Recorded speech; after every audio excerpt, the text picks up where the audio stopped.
আমার রাসূল পাক সাল্লাল্লাহু আলাইহি ওয়াসাল্লাম ইরশাদ করেন, আল্লাহ তাবারাক ওয়া তাআলা বলেছেন, হাদিসে কুদসি তাকে বলে যেই কথাটি আল্লাহ বলে এবং আমার রাসূলুল্লাহ সে কথার বর্ণনা করে, তাকে হাদিসে কুদসি বলা হয়। জি বলছেন, ফাজলুল আলিমি আলাল আবিদে কাফাজিলিল কামারি লাইলাতিল বাদারি আলা সাইরিল কাওয়াকিব। জোরে বলুন সুবহানাল্লাহ।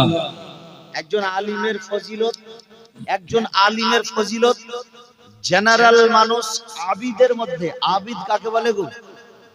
আবিদ বলে যে 5 ওয়াক্তের নামাজ পড়বে, চাশতের নামাজ পড়বে, ইশরাকের নামাজ পড়বে, তাহাজ্জুদের নামাজ পড়বে, কোরআনের তেলাওয়াত করবে, নফল ইবাদত করবে, যেই ব্যক্তিটি হারাম খাবে না, যেই ব্যক্তিটি মাকরুহ কাজ করবে না, যেই ব্যক্তিটি নাজায়েজ কাজ করবে না, যেই ব্যক্তিটি এক কথায় কোনো অবৈধ পথে চলবে না, একেবারে আল্লাহর নেক বান্দা হয়ে জীবন যাপন করবে, কিন্তু সে আলিম নয়, তাকে বলা হয় আবিদ, মানে ইবাদতকারী। জোরে বলুন সুবহানাল্লাহ। ওই ইবাদতকারীর মধ্যে একজন আলিমের মর্যাদার কথা আমার নবীজি বলেছেন, ফাজলুল আলিমে আলাল আবিদে কাফাজিলিল কামারি লাইলাতিল বাদারি আলা সাইরিল কাওয়াকিব।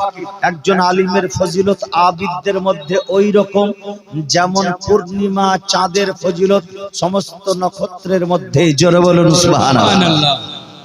ওই আবিদদের মধ্যে আবিদদের কথা বলা হয়েছে, কোন বংশের কথা নেওয়া হয়নি। তার মানে যে কোনো বংশের লোক হোক না কেন, আলিমে দিন যদি না হয় তার ফজিলত কম, আর আলিমে দিন হলে তার ফজিলত বেশি। আর যদি সাইয়্যিদ ঘরানার মধ্যে কেউ আলিমে দিন হয় তো তার ফজিলত আরো বেশি, ডবল। সাইয়্যিদ হওয়ার জন্য ফজিলত, আলিম হওয়ার জন্য ফজিলত, তার ফজিলত আরো বেশি। তার সঙ্গে বেরাদারের ইসলাম এখনকার আবার জেনারেল আলিমদের থেকে তার ফজিলত অনেক ঊর্ধ্বে। জোরে বলুন সুবহানাল্লাহ। অনেক ঊর্ধ্বে, যার মাপকাঠি নেওয়া যাবে না। মুআজ্জাজ মুহতারাম সামাইন ইকরাম, আজকের এই মাহফিলে, আজকের জলসায় যে আমি আয়াতে কারিমা, আয়াতে শরীফা তেলাওয়াত করেছি, মহান ফেরেশতা আল্লাহ তাবারাক ওয়া তাআলা ইরশাদ করেন, ইয়া আইয়ুহাল্লাযীনা আমানুত্তাকুল্লাহ ওয়া কুনু মা'আস সাদিকিন। হে ঈমানদার ব্যক্তিগণ, হে ঈমানদার মুসলমান, মুমিন মুমিনা, তোমরা শুনে নাও, আল্লাহ তাবারাক ওয়া তাআলাকে দেখে তোমরা ভয় করো এবং তোমরা সত্যবাদীদের সঙ্গী হয়ে যাও। আল্লাহকে দেখে ভয় এবং সত্যবাদীর সঙ্গী, এই দুটো কথার আদেশ এই আয়াতখানায় দিয়েছে। আজকে একটু খুব লক্ষ্য করে বুঝবেন বাবা, যারা পীরপন্থী লোক, যারা আমরা পীর মানি, অনেকে বক্তা রয়েছে যারা পীর এবং পীরের সম্পর্কে উচ্চবাচ্য কথা বলে। নাম যদি ধরা যায়, নাম তো নেওয়ার ইচ্ছা করে না, তবুও যেমন একটা পাগলা ঘোড়া যার নাম হলো মুমতাজুল ইসলাম, সে বলছে শরীয়তের কি বলে যে ঘোড়ার সঙ্গে যেমন ঘোড়ার ডিমের কোনো সম্পর্ক নেই, সেরকম শরীয়তের সঙ্গে পীরের কোনো সম্পর্ক নেই। যদি বলেন, জোরে বলেন নাউজুবিল্লাহ।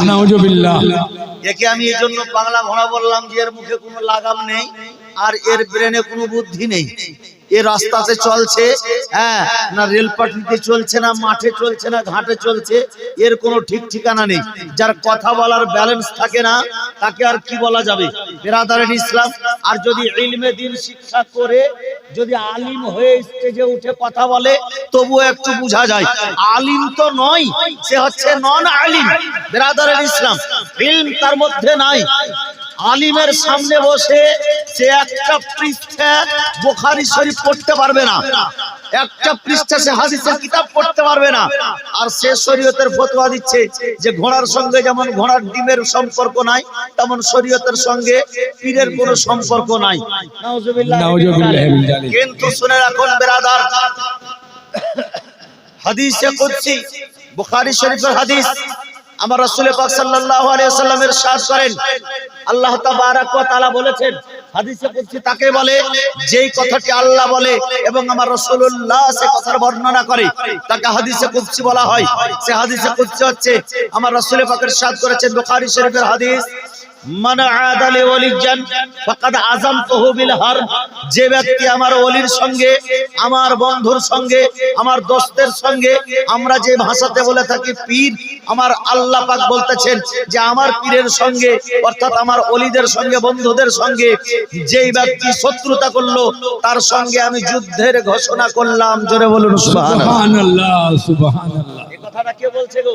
এটা আমার মতো আপনার মতো কোনো মাওলানা মুফতি আলিমের কথা নয়, এটি কোনো মোল্লার কথা নয়, এটি হচ্ছে আল্লাহ পাকের কথা। স্বয়ং আল্লাহ পাক বলতেছেন যে আমার ওলির সঙ্গে শত্রুতা করবে তার সঙ্গে আমি যুদ্ধের ঘোষণা করলাম। আল্লাহর সঙ্গে যুদ্ধ করে কেউ পেরেছে? পারেনি। কিয়ামত পর্যন্ত কেউ পারবে না। আল্লাহর সঙ্গে পাল্লা লাগাতে গেলে কেউ পারবে না। বহু নামরুদ, ফেরাউন, সাদ্দাত, বহু আবু জেহেল আল্লাহর সঙ্গে যুদ্ধ করে স্বাদ মিটিয়ে নিয়েছে। আর এখন যারা শত্রুতা করছে এই ইয়াসিনের মতো পোল্ট্রি মুরগি আর এই পাগলা ঘোড়া, এই কি বলে মুমতাজের মতোকে আমি বলতে চাই, খবরদার আল্লাহর ওলিদের শানে কোনো উচ্চবাচ্য কথা বলিও না, নচেত আল্লাহর সঙ্গে যুদ্ধ করার জন্য প্রস্তুত থাকো।